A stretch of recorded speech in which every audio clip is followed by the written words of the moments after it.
किया था कि बॉडी इमेज क्या होता है, जो भी हम लोग अपनी अपीयरेंस के को लेके जो हम लोग सोचते हैं, जो हम बिलीफ रखते हैं अपने शरीर को लेके, अपने शारीरिक अपीयरेंस को लेके, उसको हम बॉडी इमेज बोलते हैं। और बॉडी इमेज को लेके काफी सारे इश्यूज होते हैं और ये issues through out the life चलते हैं, मतलब हर एज ग्रुप में चलते हैं। बट जो बहुत ज्यादा इश्यूज होते हैं वो यूजुअली टीनेज में होते हैं, मतलब जो स्कूल गोइंग स्टूडेंट्स होते हैं ना, उनके साथ ये ज्यादा चैलेंजिंग हो जाता है। उसके बाद हमने कुछ स्टैटिस्टिक्स, जैसे कि मैंने बोला कि टीन ईयर्स में ये काफी ज्यादा प्रॉब्लमैटिक बोल सकते हैं ये चीज हो जाती है कि लोग अपनी फिगर को लेके, अपने लुक्स को लेके काफी ज्यादा ना बच्चे कॉन्शियस हो जाते हैं कि बड़े मतलब ऐसे नर्वस रहते हैं कि मैं मोटा तो नहीं लग रहा, मैं अजीब तो नहीं लग रहा। तो इसलिए मैंने स्टैटिस्टिक्स भी ना वही वाले एज ग्रुप उठाया था कि जिसके ज्यादा चैलेंजेस होते हैं और जिनके साथ मेजरली हम लोग डील करते हैं। तो चाहे वो एजुकेशन वाला पार्ट हो जाए, चाहे वो लाइब्रेरी हो जाए, चाहे बाकी हमारी ट्रेनिंग्स हो जाए, 10 से 19 साल के बच्चे आई गेस हम सबके पास, हम लोग उन लोगों के साथ काम करते हैं। तो उसकी स्टैटिस्टिक्स थी कि कितने परसेंट को लगता है कि वो फैट हैं, कितने लोग जो हैं अपने कुछ कुछ बॉडी पार्ट से खुश नहीं हैं, कुछ कुछ लोग डाइटिंग करते हैं। तो ये थोड़ा बहुत उसका स्टैटिस्टिक्स था। इसके बाद काफी अच्छी ये तस्वीर दो दिखाई गई है बॉडी पॉजिटिविटी पे, कि हम अपने शरीर को किस एक्सटेंट तक एक्सेप्ट करते हैं, कि वो शरीर है उसको, उसकी स्किन में कोई ऐसी कंडीशन है जहाँ पे उसको डिसकलरेशन हो रखी है, मतलब कि उसके जो स्किन का कलर था उस कलर से हटके उसको कुछ पैचेस हो गए हैं, ठीक है। और एक ऐसी कंडीशन है जो शायद काफी वक्त लगाती है शरीर से जाने के लिए, या उसको ऐसे एक कलर में करने के। तो उसने उस चीज को, अपने बॉडी को, अपनी स्किन को जैसी भी है एक्सेप्ट किया है, ठीक है। तो ये बहुत बड़ा एग्जाम्पल है बॉडी पॉजिटिविटी का। जैसे भी है हमें अपने आप को एक्सेप्ट करना है। सेम टाइम पे एक लड़की है जो थोड़ी सी हेल्दी साइड पे है, तो उसने जो है बहुत कॉन्फिडेंटली पोस्ट किया हुआ है कैमरे के सामने, और वो अपने उसने सोशल मीडिया पे डाली हुई है। तो ये काफी बड़े एग्जाम्पल है हमारे लिए दो बॉडी पॉजिटिविटी के। उसके बाद पॉजिटिव बॉडी इमेज क्या होती है और नेगेटिव क्या होती है। मैंने हमेशा से ये चीज शेयर की है कि हम लोग कंपेयर नहीं करना चाहिए, और आई गेस लास्ट सेशन में अकबर ने इस चीज को आई गेस हाईलाइट भी करा था कि हम लोग कंपेयर जो करते हैं ना, उसकी हमारी टेंडेंसी काफी ज्यादा है। अगर हम प्रोडक्शन में भी कुछ काम कर रहे हैं ना, तो हम बोलेंगे देखो आपके सूट में ना, या आपके काम में वैसा वाला, उस जैसा उसने किया है ना वैसा वाला काम नहीं है। तो हम एक सेकंड में ना उस चीज को कंपेयर कर दिया, और एक सेकंड में ना जिसने इतनी मेहनत से वो सूट बनाया था, या वो एम्ब्रॉयडरी बनाई थी, या कोई मसाला बनाया है, अचार बनाया है, वो एक सेकंड में ना हम उसका जो बॉडी, जो उसका उसकी जो मेहनत है, जो उसका मॉरल है, वो डाउन कर देते हैं, जस्ट एक लाइन बोल के कि ना तुम्हारा उतना बेहतर नहीं है। तो वैसे ही हम बॉडी इमेज में करते हैं कि हम अपने बच्चों को, अपने भाई बहन को बोलेंगे कि दौड़ भाग, झूले होते हैं उस पे लटको, देख वो भी लटक रहा है, वो भी कर रहा है। तो ये छोटी सी चीज हम लोगों को नहीं करनी चाहिए, कंपेयर किसी भी काम में, बॉडी में हो जाए, काम में हो जाए, पढ़ाई में हो जाए, we should not compare. Coming moving forward, तो हम लोगों को अपनी बॉडी जैसी भी है एक्सेप्ट करनी चाहिए, एंड हमें कॉन्फिडेंट फील करना है इंटरनली। अगर हम लोग कॉन्फिडेंट है, हमने कैसे भी हम हैं, हम वी हैव एवरीथिंग, हम लोगों के पास सारे अंग हैं, अच्छे चल रहे हैं, we should be thankful for that. हमें उस चीज के लिए थैंकफुल होना चाहिए, वी शुड बी ग्रेटफुल, ठीक है। वहीं पर नेगेटिव वो चीजें हैं जहाँ पे हम लोग जो अपनी बॉडी को लेके हैं, हम सोचते हैं कि मतलब अच्छी नहीं है, कंपेयर करते हैं, हम खुद को लेके बहुत कॉन्शियस होते हैं कि मतलब ये मैंने पहन तो लिया है, क्या मैं इसको पहन के सही लग रही हूँ, डिस्कम्फर्ट फील होता है। तो ये बहुत ही सिग्निफिकेंटली चीजें हैं जो हम लोग करते हैं लाइफ में, जिससे कि हम अपनी और बोलते ही किसी और की बॉडी इमेज पॉजिटिव या नेगेटिव में खुद ही कैटेगराइज कर सकते हैं। फिर हम लोगों ने ये लेट्स टेस्ट किया था कि वो चीजें जो आपको पसंद है, बॉडी आपको प्यार करती है तो आपको अपनी बॉडी को भी प्यार करना चाहिए। देन हम लोगों ने हमारी बॉडी इमेज किस चीज से इन्फ्लुएंस होती है, अगर हम लोगों ने बोला कि हम मोटे हैं तो ऑन व्हाट बेसिस, हमने क्या सोच के बोला हम मोटे हैं, हमने कोई दिमाग में कोई इमेज बनाई होगी ना, कोई पिक्चर बनाई होगी या हमने कुछ देखा होगा। तो हमारी बॉडी इमेज किन चीजों से इन्फ्लुएंस होती है? मीडिया से, सोशल मीडिया हो गया, मैगजीन्स हो गया जो हम लोग देखते हैं, जो शॉप्स के बाहर वो डमीज खड़े होते हैं उनको देखते हैं, तो वो चीजें जो है हम लोगों को बहुत इन्फ्लुएंस करती है कि यार इस लड़की ना, इसने ऐसे कपड़े पहने हैं, वो लंबी पतली है इसलिए उस पर सूट कर रहा है।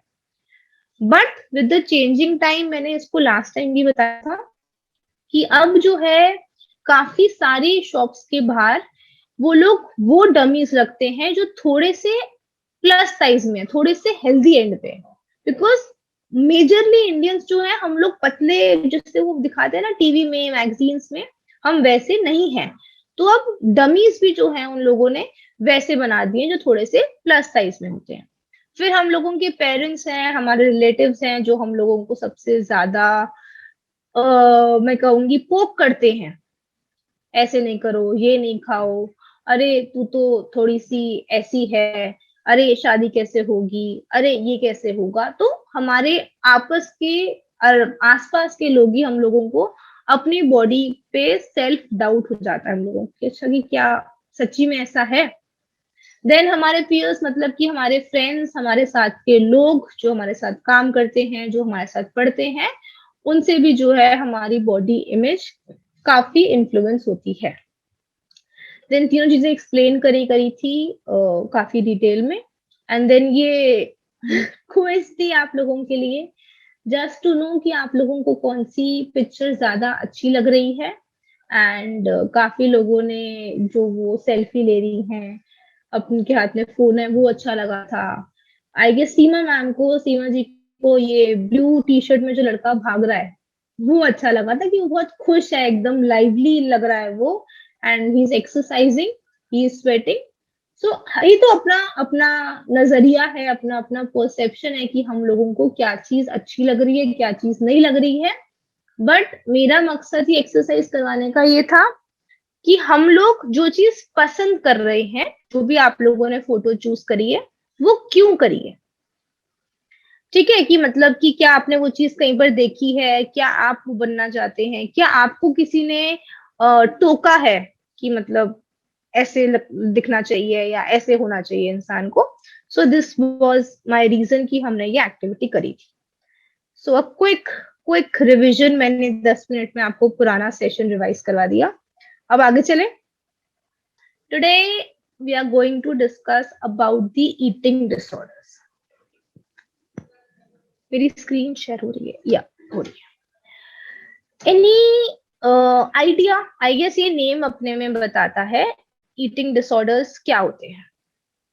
Anybody? Some people eat over. Yes. Like when they're in depression or when they're work stressed out, they start eating. Yes, yes, yes, Sharda ma'am, thank you so much. और जिनके भी माइंड में ये क्वेश्चन है कि मेंटल हेल्थ में eating disorders कैसे, so हम लोगों ने काफी सेशंस ले लिए एंजाइटी पे, स्ट्रेस पे। सो ये अभी जैसे जैसे हम आगे बढ़ेंगे सेशन पे, एक बहुत ही इम्पोर्टेंट पार्ट हमारे मेंटल हेल्थ का ईटिंग डिसऑर्डर्स है। एंड स्टैटिस्टिकली प्रूवन, मतलब कि ये एक रिसर्च हुई है कि जितनी भी हमारी मानसिक स्वास्थ्य से रिलेटेड चीजें हैं, जो भी हम लोग अभी तक कवर करते आ रहे हैं, सबसे ज्यादा डेथ रेट या सबसे ज्यादा सुसाइडल रेट जो है वो उन लोगों का है जो उनको ईटिंग डिसऑर्डर होता है। सो आप लोगों ने सुना होगा, नहीं होगा, एक्सपीरियंस करा होगा या नहीं करा होगा, but this is a very very serious mental condition जो कि हम लोग आज डिस्कस करने वाले हैं, ईटिंग डिसऑर्डर। एंड इसका ब्रीफ ये दूंगी कि ये खाने को रिलेटेड है, खाने से रिलेटेड है कि हम लोग ज्यादा खा रहे हैं या कम खा रहे हैं, और उससे ज्यादा रिलेटेड है कि हम लोग जो खा रहे हैं वो एक साइड पे है, बट उस बारे में हम लोगों ने क्या अपने दिमाग में सोच बिठा रखी। ठीक है, सो आप लोगों को ये चीज नॉलेज इम्पोर्टेंट है, सो दैट हम लोग कभी भी किसी के साथ एक्सपीरियंस करें ना, तो हमारे पास इतना नॉलेज है कि हम किसी और को थोड़ा सा डायरेक्शन दे दें कि जो भी वो सोच रहे हैं अपनी बॉडी को लेके या अपने खाने पीने को लेके वो सही है या गलत है।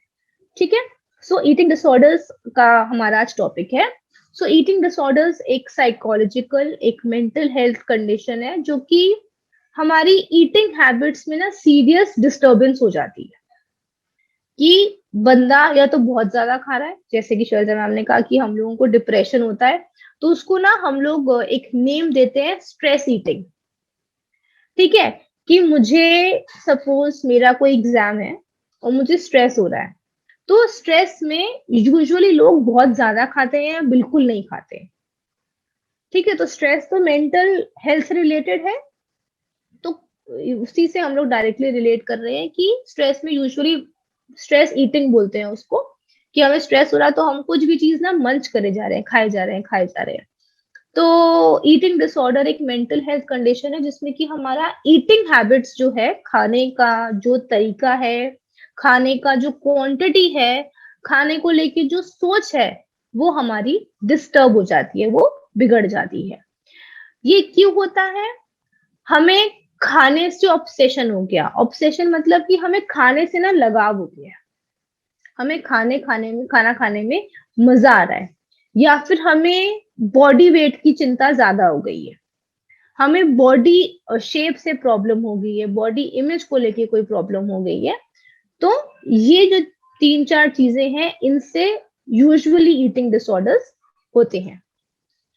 ईटिंग डिसऑर्डर्स काफी सारी हेल्थ कंडीशंस साथ में लेके आते हैं। सिर्फ ज्यादा खा के या कम खा के सिर्फ यहीं पर ये प्रॉब्लम खत्म नहीं होती है, इससे इतना डेथ रेट बढ़ रहा है। क्यों बढ़ रहा है? बिकॉज इसके साथ साथ हमारे बॉडी के और बहुत सारे पार्ट्स भी जो हैं वो डिस्टर्ब हो जाते हैं, उनकी फंक्शनिंग जो है डिस्टर्ब हो जाती है। और अगर ये ईटिंग डिसऑर्डर ट्रीटमेंट नहीं मिला इसको टाइमली, या फिर इसको ट्रीट नहीं करा गया, तो ये बीमारी, जैसे कि मैंने बताया, that might result in death, उससे डेथ जो है वो ट्रीट हो सकती है। इसके कॉजेस क्या है? इसके 4 कॉजेस हैं, मेजरली 3 है। एक है जेनेटिक। जेनेटिक मतलब कि हमारे ब्लड में आ रही है वो चीज, पेरेंट्स से, ग्रैंड पेरेंट्स से पेरेंट्स, पेरेंट्स से, जरूरी नहीं है कि सबको हो, बट वो ब्लड में है। ठीक है ना, बोलते हैं ना कि मम्मी पे गई है, पापा पे गई है, या पेरेंट्स को परंपरा। कभी कभी, यस यस, पेरेंट्स को शुगर थी तो बच्चों को तो होगी होगी एज पे, तो बोलते हैं थोड़ा सा मीठा सोच के ध्यान से खाया करो। या कोई हार्ट प्रॉब्लम थी, या कैंसर जो है वो जीन्स में है, वो आ रहा है, तो वो हो सकता है कि उसके चांसेस हो कि वो किसी भी जनरेशन को किसी भी स्टेज पे वो चीज बाहर आ सके, तो वो हमारे खून में दौड़ रहा है। अगला है पर्सनालिटी ट्रेट। ये जो चार्ट दिखा रखा है उसमें नहीं लिखा था, बट मुझे ऐसे फील होता है पर्सनालिटी ट्रेट से। कैसे ये हो जाता है? कुछ लोगों को ना बड़ा कीड़ा होता है, हर चीज परफेक्ट होनी चाहिए, हर चीज, अगर सपोज चप्पल है तो चप्पल वहीं उतरेगी, अगर ये चीज यहाँ रखी जाती है तो यहीं रखी जाएगी, मतलब उनको थोड़ा सा भी डिस्टरबेंस चीजों में पसंद नहीं आता। तो वैसी उनकी पर्सनालिटी ऐसी है कि उनको हर चीज परफेक्ट चाहिए, और उनके अकॉर्डिंग, जैसे कि हमने बॉडी इमेज में देखा कि उनके अकॉर्डिंग इतना मीडिया ने, इतना सोशल मीडिया ने उनको इन्फ्लुएंस किया हुआ है कि उनके अकॉर्डिंग परफेक्ट क्या है, वही जो मॉडल्स की और जो मैगजीन्स में दिखाई जाती हैं पिक्चर्स, वो परफेक्ट है। तो उनकी वो एक पर्सनालिटी ट्रेट है, मतलब उनकी वो नेचर में है, उनके वो बिहेवियर में है कि उनको हर चीज परफेक्ट चाहिए। तो वो इसलिए हर चीज परफेक्ट चाहिए, और मीडिया में देख लिया कि पतली फिगर्स ही अच्छी होती हैं, तो वो उसके टुवर्ड्स जाने के लिए अपने ऊपर एक डिसऑर्डर, ईटिंग डिसऑर्डर ले सकता है। Society, very very general thing, society बोलती है मोटे हो गए हो, कम खाओ, या कम खाती हो, इतनी दुबली सी, इतनी पतली सी हो, ज्यादा खाओ। तो society is a very big cause of everything, जब तक हम उसको यहाँ पे असर करने दे रहे हैं। Then psychological factor, as I said, stress हो रहा है, परेशानी है, खा रहे हैं तो खाए जा रहे हैं, नहीं खा रहे हैं तो लाइक इट्स डेज और हमने नहीं खाया है। तो ये 4 मेजर कॉजेज हैं हम लोगों की ईटिंग डिसऑर्डर्स की। किसी का कोई क्वेश्चन यहाँ तक? Okay.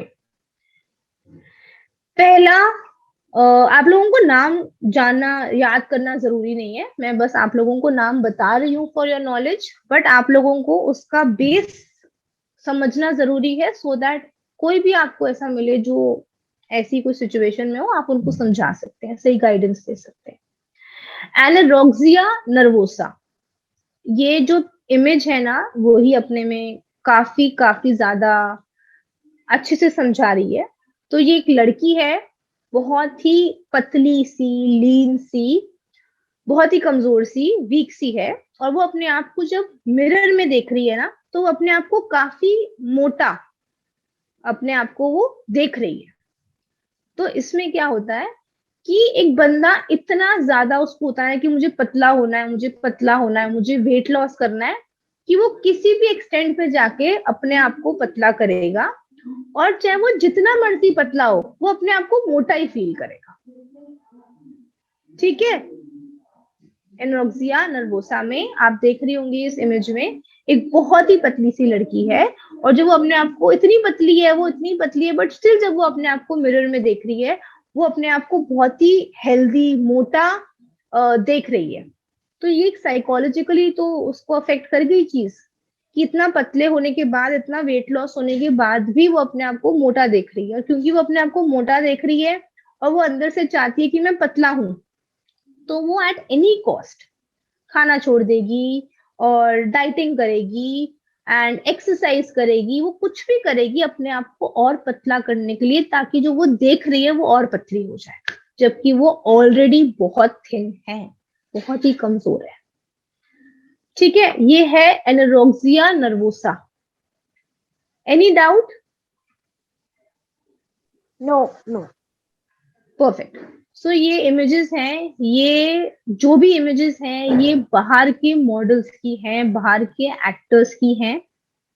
Look at the condition कि ये लोग कैसे थे, एंड जब इनको लगा कि नहीं हम बहुत मोटे हैं, हम बहुत मोटे हैं, एक्सेसिव एक्सरसाइज, बहुत एक्सरसाइज करी, बहुत ज्यादा डाइटिंग करी, एकदम बोलते हैं ना कुछ कुछ, मतलब जिससे मोटापा होता है कि हमने आलू खाना छोड़ दिया जिससे मोटापा होता है, या घी खाना छोड़ दिया, ये बेसिक बेसिक चीजें जो हैं वो लोग एकदम अपनी डाइट से कट कर देते हैं, सो दैट वो लोग और पतले हो जाएं, और इतना ज्यादा वो कंडीशन उन लोगों को अफेक्ट कर जाती है। लाइक आप पिक्चर्स में देख सकते हैं, this is the true picture कि उनकी कंडीशन आफ्टर एनोरेक्सिया नर्वोसा कैसी हो गई है। इसके साइंस एंड सिम्टम्स क्या है? ड्रामेटिक वेट लॉस होता है, कि मतलब बहुत ही एक्सेसिवली वेट लॉस हो जाता है, बॉडी में बिल्कुल भी फैट नहीं रह जाता। फिर उसके बाद refusal to eat certain foods, कुछ कुछ खाने के जो फूड ग्रुप्स होते हैं, कुछ कुछ खाने जो चीजें जो हमें मोटा कर सकती हैं, फ्राइड हो गया, मैदा हो गया, और जैसे कि मैंने बोला आलू, घी वगैरह, वो एकदम इन फूड्स को जो है एकदम ही वो अपने डाइट से कट ऑफ कर देते हैं। Consistent excuses to avoid situations, जिसमें कि मुझे मेरी फ्रेंड्स ने बुलाया, कि मुझे पता है कि अब ये लोग तो मुझे बाहर जाके हम लोग बैठेंगे, खाएंगे, पिएंगे, सो मुझे दिख रहा है कि अच्छा ये लोग मुझे खिलाएंगे, खिलाएंगे तो मुझे मुझे मेरा वेट गेन हो सकता है, मैं मोटी हो सकती हूँ, तो मैं उस सिचुएशन को अवॉइड करूंगी। नहीं मेरे पास टाइम नहीं है, नहीं मैं बिजी हूँ, मुझे जाना है, मैं ऑलरेडी कहीं बाहर हूँ, तो वो ऐसे एक्सक्यूजेस देते हैं, सो दैट उनको उस सिचुएशन में आना ही ना पड़े जहाँ पे खाना इन्वॉल्व हो। ठीक है। एक्सेसिव एक्सरसाइज करते हैं, बहुत ही ज्यादा, मतलब घंटों, 3, 4, 5, 6 घंटे ऐसे लोग एक्सरसाइज ही कर रहे हैं, और विड्रॉल कर लेते हैं फैमिली एंड फ्रेंड्स से। अगेन फैमिली में बैठोगे, फ्रेंड्स में बैठोगे, खाने की बात होगी, खाना पीना होगा, एंड वो चीज उन लोगों को नहीं करनी है, बिकॉज उन लोगों को ये डर है कि अगर हम खाएंगे तो हम मोटे हो जाएंगे। सो ये इसके साइंस और सिम्टम्स है। इसके अगेन ये जो आप पिक्चर देख रहे हैं, सो और टुवर्ड्स द राइट जो एक मॉडल है अगेन बाहर की, शी वॉज, मतलब जैसे मॉडल्स होती हैं, अच्छी हाइट, अच्छी जो उनकी फिगर होती है वैसी थी, but she suffered from this eating disorder anorexia nervosa, जिसके बाद अगर आप लेफ्ट में टुवर्ड्स इनर जो स्क्रीन में देखोगे तो उसकी जो कंडीशन है वो काफी काफी ज्यादा लीन हो गई थी। ठीक है, इसके साथ जो हेल्थ रिस्क आते हैं, heart failure, kidney failure, digestive problem.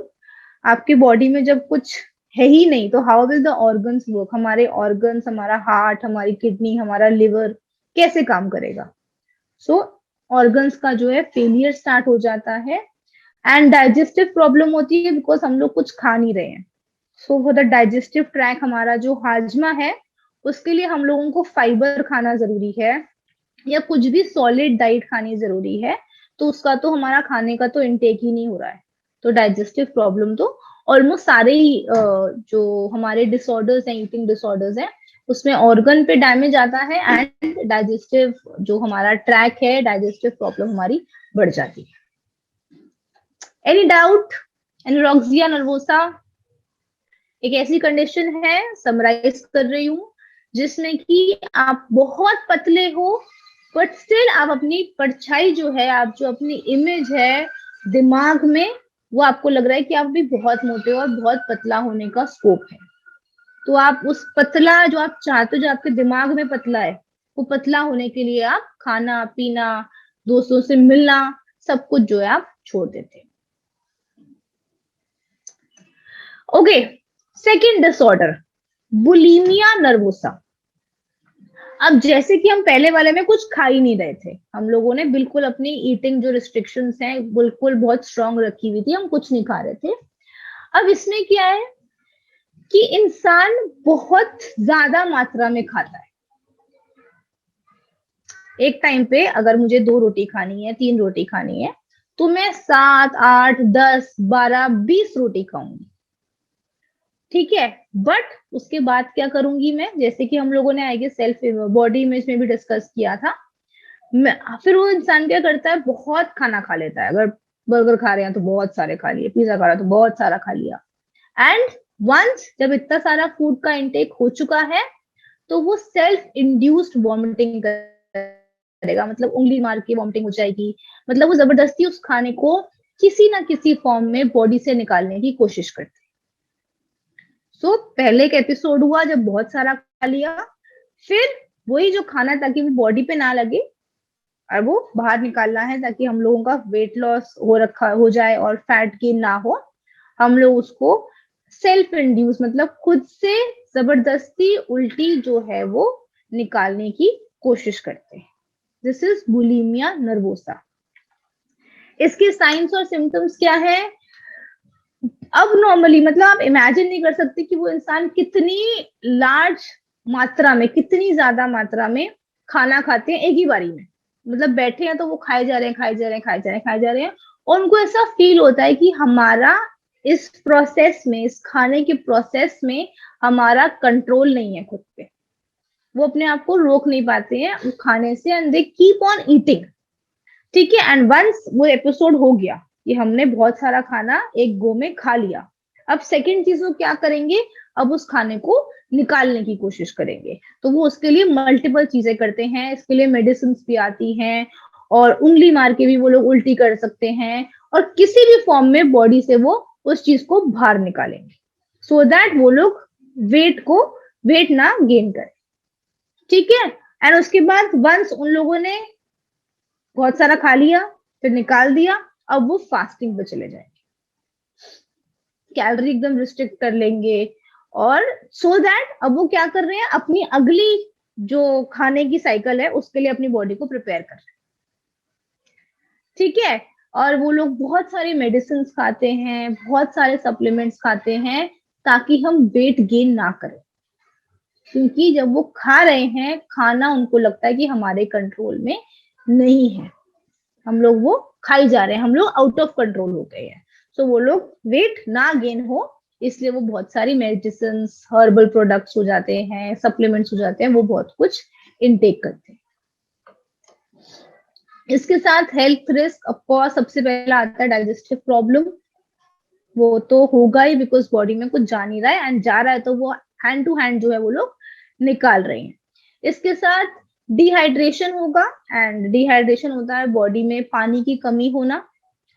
कोई भी नॉर्मल भी हम लोगों को अगर बीमार होते हैं और वॉमिटिंग होती है तो हम लोगों को बॉडी में पानी की कमी हो जाती है, बिकॉज वाटर ही एक फॉर्म में पानी बॉडी से बाहर निकल रहा है, तो हमारे होठ सूख जाएंगे, हम लोगों को गले में गला सूख जाएगा, प्यास लगेगी, बिकॉज हम लोगों को डिहाइड्रेशन हो गया है। तो ये लोग तो वैसे भी जबरदस्ती उल्टी कर रहे हैं, तो डिहाइड्रेशन हो जाता है। किडनी फेलियर हो जाता है, जैसे कि पहले बोला, हार्ट प्रॉब्लम्स हो जाती है, बिकॉज हम खा रहे हैं इतना ज्यादा, हार्ट बीट फ्लक्चुएट होगी, फिर हम निकाल रहे हैं, फिर हार्ट बीट फ्लक्चुएट होगी, तो इतनी ज्यादा एक दिन में जो फ्लक्चुएशन है, मतलब हार्ट बीट का ऊपर नीचे होना, उससे हार्ट में काफी सारी प्रॉब्लम हो सकती है। सो दिस वाज बुलिमिया नर्वोसा। क्या करता है इसमें इंसान, पहले बहुत सारा खा लेता है, इतना खाता है कि वो बस वो खाते ही रहता है एक सिटिंग में।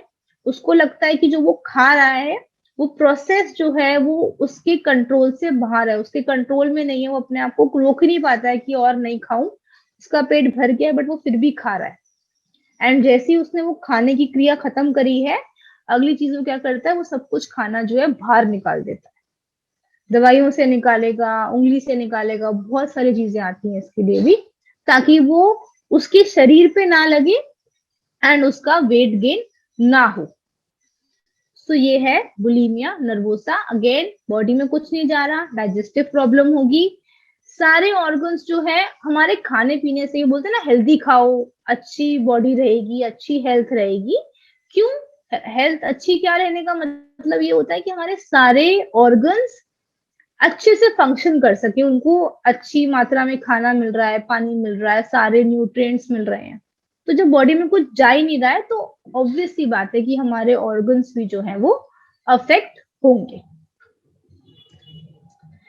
ये कुछ पिक्चर्स हैं, आप देख सकते हैं कि एक में वो लड़की वॉमिटिंग कर रही है, एक में लड़का इतने बड़े बोल में खा रहा है, वो खाना निकल भी रहा है, वो खाया जा रहा है। एक में एक लड़की पॉट के ऊपर बैठ के वॉशरूम में खा रही है, और एक पिक्चर में लड़का जो है अपने सेल्फ इंड्यूस वॉमिटिंग प्रैक्टिस कर रहा है। So this is what bulimia nervosa is. खाना फिर उसको जबरदस्ती बॉडी से निकाल देना। Okay, so the third disorder is binge eating disorder. ये काफी सिमिलर है बुलिमिया से, बट फिर भी अलग है। सो इसमें क्या होता है कि अगेन बहुत ही जल्दी बहुत ही ज्यादा मात्रा में खाना खाया जाता है, बहुत ही जल्दी, मतलब कि अगेन बहुत सारा खाना ले लिया, एक ही बारी में बहुत सारा खाना खाया जा रहा है, और उससे बंदे का कंट्रोल नहीं होता है, एंड उस बंदे को ना बहुत शर्म भी आती है। मतलब कि अगर आप, मतलब कोई भी इंसान शादी में गया है या पार्टी में गया है, और आप बाकी सबकी प्लेट के कंपैरेटिवली उनसे कंपेयर, मतलब देखते हुए हम बहुत सारा खा रहे हैं, तो कहीं ना कहीं शर्म आती है, एम्बैरेसमेंट होती है। तो वैसे ही जो है बिंज ईटिंग में होता है कि हम लोगों को, उस इंसान को अपने पे कंट्रोल नहीं होता है, उतनी मात्रा में खा रहा है, वो बस खाए जा रहा है, एक बार ही बैठे तो वो खाए जा रहा है, और फिर उनको बहुत ही शर्म आती है कि हमने क्या किया, हमने इतना सारा क्यों खा लिया, एंड देन वो अपने आप को प्रॉमिस करते हैं कि हम अगली बार से नहीं करेंगे, बट फिर वो अगली बार से फिर से सेम चीज कर लेते हैं। सो ये है बिंज ईटिंग डिसऑर्डर। इसके साइंस एंड सिम्टम्स क्या है, हम बहुत ज्यादा मात्रा में खाते हैं, 2-2 घंटे में हम लोगों को उस इंसान को भूख लग जाती है। ईटिंग बिहेवियर जो है उसको लगता है कि उसके कंट्रोल में नहीं है, वो आउट ऑफ कंट्रोल है, उसका पेट भरा हुआ है, उसको भूख नहीं लगी है, बट वो फिर भी खाएगा। एक बॉडी का मैकेनिज्म है ना, एक बॉडी का चलने का तरीका है कि हमें अंदर से लगता है कि हमें भूख लग रही है तो हम खाना खाते हैं। हमें पता है कि हमें कब रुकना है, कि हमारा पेट भरने वाला है या हमारा पेट भर गया तो वी विल स्टॉप, हम लोग रुक जाएंगे कि अब हमें 3 रोटी नहीं खानी है, या 3 खा ली तो 4 नहीं खानी है, कि हमारा पेट भर गया है। ठीक है, अच्छा रोटी के बाद अगर मीठा है तो हमें लगता है कि अच्छा ठीक है मैं आज एक फुल्का कम खाऊंगा कि मुझे अब मीठा भी खाना है। तो हमारी बॉडी को पता है कि हमें कब पेट भरना है, कब भूख लगनी है, कब रुकना है, कितना खाना है। तो इस केस में बॉडी को पता ही नहीं है, भूख लगने का कुछ है ही नहीं, नहीं लग रही भूख तब भी इंसान बहुत लार्ज अमाउंट में खा रहा है, और अगर लग रही है तभी भी खा रहा है, नहीं लग रही तभी भी खा रहा है। और जब वो खा रहा है तो उसका आउट ऑफ कंट्रोल है कि वो नहीं रुक सकता है कि अब अच्छा ठीक है चलो ये चीज मैं छोड़ देता हूँ, मेरा पेट भर गया है। उसे नहीं पता चलता कि उसका पेट कब भर गया और वो खाना नहीं छोड़ पाता। ठीक है, वो बहुत ही मतलब कि वो इतना खा लेता है कि वो बहुत ही अनकंफर्टेबली फुल हो जाता है कि बहुत पेट भर गया है, इतना पेट भर गया है कि अब हम खुद की बॉडी से अनकंफर्टेबल हो रहे हैं, हमें अच्छा सा फील नहीं हो रहा है, वो इंसान इतना खा लेता है। और मतलब बहुत ही नॉर्मल सी बात है कि अगर ऐसा कुछ भी होता है तो फ्रेंड्स टोकते हैं, फैमिलीज टोकती हैं, लोग जो आपके आसपास हैं वो आपको बोलेंगे, तो उस केस में वो इंसान चुप चुप के खाने लगेगा। ठीक है ना, चुप चुप के खाएगा, अकेले में खाने लगेगा ताकि लोग ना देखें कि मैं कितना खा रहा हूँ और कितनी जल्दी जल्दी खा रहा हूँ। एंड उन लोगों को बहुत गिल्ट होता है, शर्म आती है, बड़ा अफसोस होता है कि हमने क्यों किया, हम अगली बार से नहीं करेंगे, हम अगली बार से इतना नहीं खाएंगे। बट ये चीज उनके हाथ में नहीं है, वो फिर से वो चीज रिपीट करें। ठीक है ना। एंड उन बहुत फ्रीक्वेंटली वो डाइटिंग करते हैं, ईटिंग डिसऑर्डर है, वो बहुत ही फ्रीक्वेंटली डाइटिंग करेंगे, और क्योंकि वो इतना खा रहे हैं, कोई अमाउंट नहीं है कि उनका उनका कुछ एंड नहीं है, वो इतना खा रहे हैं, और इस केस में तो वो निकाल भी नहीं रहे, तो सब कुछ बॉडी को लग रहा है, तो वो डाइटिंग करते भी है ना तभी भी उनका वेट लॉस नहीं होता है, क्योंकि उनका कंट्रोल ही नहीं है। एक बारी में डाइटिंग कर ली एक दिन तो नेक्स्ट डे वो वापस उस ट्रैक पे आ जाएंगे। ये इसके साइंस एंड सिम्टम्स हैं। हेल्थ रिस्क क्या है? ओबेसिटी मतलब कि मोटापा, मतलब काफी ज्यादा मोटापा, इतना मोटापा कि आपकी बॉडी के बाकी चीजों को भी वो असर करेगा। तो इनमें से पहले दो जो हमारे ईटिंग डिसऑर्डर्स थे उसमें कहीं पर भी मोटापा नहीं था। एक केस में फर्स्ट वाले में जो था उसमें एनोरेक्सिया नर्वोसा में, उस केस में वो लोग खा ही नहीं रहे थे। सेकंड केस में बुलीमिया में क्या था कि वो लोग खा रहे हैं और हैंड टू हैंड उस चीज को आउटपुट कर रहे हैं, उसको निकाल रहे हैं। इस केस में फाइनली खाना अंदर जा रहा है।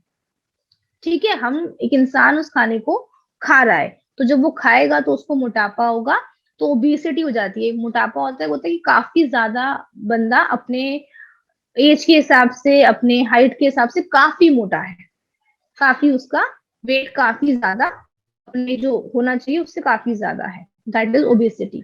ब्लड प्रेशर हाई है, कोलेस्ट्रॉल हाई है, डायबिटीज हो जाती है, और हार्ट रिस्क तो होगा ही। जब भी हम लोगों का एक एक मतलब कि हमारा बीएमआई होता है, बॉडी मास इंडेक्स, ठीक है, और वो कुछ 18 साल से 60-65 साल तक के लोगों का निकाला जाता है। वो आपकी हाइट और आपके वेट के उस पे होता है कि आपकी कितनी हाइट है तो उसका कितना वेट होना चाहिए। तो जब भी हम लोगों को बीएमआई ऊपर नीचे होता है, डॉक्टर बोलता है कि अच्छा ये चीज करो ये चीज करो ताकि आप लोग बीएमआई के अंडर आ जाओ। तो इन लोगों का बीएमआई तो सभी का डिस्टर्ब होता है, और हार्ट पे प्रेशर आएगा, बिकॉज जब भी हम लोगों का एक रेंज से, एक लेवल से वेट ज्यादा होता है तो हमारे बॉडी के ऑर्गन्स पे असर आने लगता है। एंड द फर्स्ट ऑर्गन जिस पे असर आएगा, चाहे वेट कम हो या ज्यादा हो, वो है हार्ट, वो है हमारा दिल। ठीक है, तो यहाँ पे हमारे तीनों डिसऑर्डर्स, एनोरेक्सिया जिसमें हम लोग कुछ नहीं खा रहे बट हमें फिर भी लग रहा है कि हम मोटे हैं एकदम पतले होने के बावजूद भी, बुलीमिया जिसमें हम बहुत सारा खा रहे हैं बिकॉज हमारे में कंट्रोल नहीं है कि हम रोक सके, बट खाते ही हम लोग उस सब चीजों को निकाल रहे हैं। थर्ड हो गया बिंज ईटिंग, जिसमें हम खा रहे हैं, खाए जा रहे हैं, बहुत लार्ज अमाउंट में खा रहे हैं, एंड उसके बाद हम लोग उस चीज को रिग्रेट करते हैं, हमें शर्म आती है कि हमने इतना क्यों खाया, हमें नहीं खाना चाहिए था। हम प्रॉमिस करते हैं कि अच्छा नेक्स्ट टाइम से हम लोग ये चीज नहीं करेंगे, बट वो चीज फिर से रिपीट होती है और हम लोगों को ना एक टाइम बाद उस इंसान को शर्म आने लगती है, जिस कारण वो दोस्तों से हटके, फैमिली से हटके अकेले में खाने की कोशिश करता है ताकि लोग उसका खाना जो है वो ना देखें। तो ये 3 हमारे ईटिंग डिसऑर्डर्स हैं। जैसे कि मैंने स्टार्टिंग में कहा, जिन लोगों ने ज्वाइन नहीं करा था, जो हमारे ईटिंग डिसऑर्डर्स हैं वो हमारे मेंटल हेल्थ को ऑब्वियसली अफेक्ट कर रहे हैं, और इतना अफेक्ट कर रहे हैं कि ये रिसर्च करी गई है कि ईटिंग डिसऑर्डर्स जिनको होते हैं, इन तीनों में से कोई भी, उनका डेथ रेट या सुसाइडल रेट सबसे ज्यादा होता है out of all the mental problems. और जितने भी हमारी मानसिक प्रॉब्लम्स हैं, उनसे सबसे ज्यादा जो है कोई अफेक्ट होता है तो वो ईटिंग डिसऑर्डर से होता है। इसी कारण मैंने पहले आपको बॉडी इमेज थोड़ा सा आपको ब्रीफ किया था कि कितना इम्पोर्टेंट है हम किसी को एक बारी देख के क्या बोल रहे हैं कि तू मोटी हो गई है, तू पतली हो गई है। ये एक सेंटेंस यहाँ पे किसको क्या अफेक्ट करेगा आपको नहीं पता। तो जब भी हम किसी को मिलते हैं ना, हम लोग ट्राई करेंगे उसको अप्रिशिएट करना, और उससे पहले हम अपने आप को अप्रिशिएट करने का ट्राई करेंगे। जैसे भी है वी शुड बी हैप्पी, और हम लोग उसको कॉन्फिडेंटली लेके चले, चाहे मोटे हैं पतले हैं, जो भी आपको अपने बारे में लगता है वो आपकी सेल्फ बिलीफ है, लेकिन we should be happy. And जब भी हम किसी से मिल रहे हैं तो इंस्टेड ऑफ किया तू तो यार धूप में ज्यादा घूमती है, तू काली हो गई है, ये ना बोल के अरे तू तो बड़ी अच्छी लग रही है आज। एक चेंज इन सेंटेंस आपको नहीं पता उसको कितना ज्यादा अफेक्ट करेगा। ओके, अदर रिस्क हमारे क्या है ईटिंग डिसऑर्डर्स को लेके? सोशल आइसोलेशन हो जाती है, लोग सोसाइटी से, अपने आसपास के लोगों से, अपने फ्रेंड्स से हटके रहने की कोशिश करते हैं, हटके रहते हैं। एंजाइटी होता है, डिप्रेशन होता है, ये तो सबसे पहले किसी भी चीज में हो जाता है, क्योंकि हम लोग उस चीज को इतना ज्यादा सोचने लगते हैं, उस चीज के बारे में इतना ज्यादा हम लोग घुस जाते हैं, दिमाग में सारा टाइम वही चीज चलती है कि मोटे हो गए, मोटे हो गए, या मैं पतली नहीं लग रही, जो भी, मतलब कि उससे हमारी ओवर थिंकिंग से एंजाइटी और डिप्रेशन हो जाता है। Negative self esteem, I guess self esteem हम लोगों ने करा हुआ है, नहीं किया तो हम लोगों को खुद को लेके जो है बड़ा नेगेटिव इम्पैक्ट आ जाता है, कि हम लोग खुद को लेके बहुत नेगेटिव हो जाते हैं, कि मतलब कि ऐसे तो नहीं चलेगा। दिस इज द रीजन कि क्यों लोग सुसाइड करते हैं, बिकॉज वो खुद की बॉडी को लेके, वो खुद को लेके इतने नेगेटिव हो जाते हैं। फिर लोग सेल्फ इंजरी करते हैं, अपने आप को हार्म पहुंचाते हैं, अपने आप को चोट पहुंचाते हैं। मल्टीपल चीजें होती हैं जो वो इसको लेके वो करते हैं, सुसाइडल थॉट्स आते हैं या वो सुसाइड करते हैं। और सब्सटेंस अब्यूज, डिफरेंट डिफरेंट चीजें यूज करते हैं, जैसे कि वो बुलीमिया में यूज करते हैं, हर्बल प्रोडक्ट्स यूज कर रहे हैं, सप्लीमेंट्स यूज कर रहे हैं ताकि वो वेट गेन ना करें, या फिर वो लोगों की वॉमिटिंग इंड्यूस हो जाए दवाइयों से, वो सारा खाना बाहर आ जाए। तो वो डिफरेंट डिफरेंट तरीकों की गलत चीजें यूज करते हैं जो बॉडी को इनडायरेक्टली हार्म पहुंचाती है। इसी कारण हार्ट प्रॉब्लम्स होती हैं, किडनी फेलियर होता है, डाइजेस्टिव प्रॉब्लम तो वो सभी में होती ही है, इस कारण वो होती है। ट्रीटमेंट, इसकी ट्रीटमेंट में 3 लोग इन्वॉल्व हैं। पहला है doctor, to check your health condition, आपकी बॉडी कैसी है, क्या वेट है, क्या हाइट है, बीएमआई क्या है आपका, क्या आपके ऑर्गन सारे सही तरीके से काम कर रहे हैं या नहीं कर रहे हैं। दूसरा है हमारा थेरेपिस्ट, जो आपको किसी ना किसी तरीके से ट्रीटमेंट देंगे, थेरेपी देंगे, बातचीत करेंगे, सो दैट आप लोगों की जो दिमाग में चीज बैठी है वो चीज निकल आए। अगर आप एनोरेक्सिया में हो तो आपके दिमाग में है ना कि आप इतने मोटे हो, जबकि यू आपकी बॉडी में कुछ है ही नहीं, आपकी बॉडी में बेसिक मास ही नहीं है, बेसिक फैट ही नहीं है। तो थेरेपी जो है आपको हेल्प करती है उस चीज से बाहर निकलने में। उसके बाद dietitian for a good perfect diet, जिसमें कि सारे के सारे विटामिन, मिनरल्स और बाकी सारे के सारे न्यूट्रिएंट्स हैं जो एक नॉर्मल हेल्दी बॉडी के लिए रिक्वायर्ड है। सो ये 3 चीजें हैं जो इसकी ट्रीटमेंट में हेल्प करते हैं ईटिंग डिसऑर्डर्स में। So this is it from my side, and thank you so much for attending. We will meet next week. Thank you so much.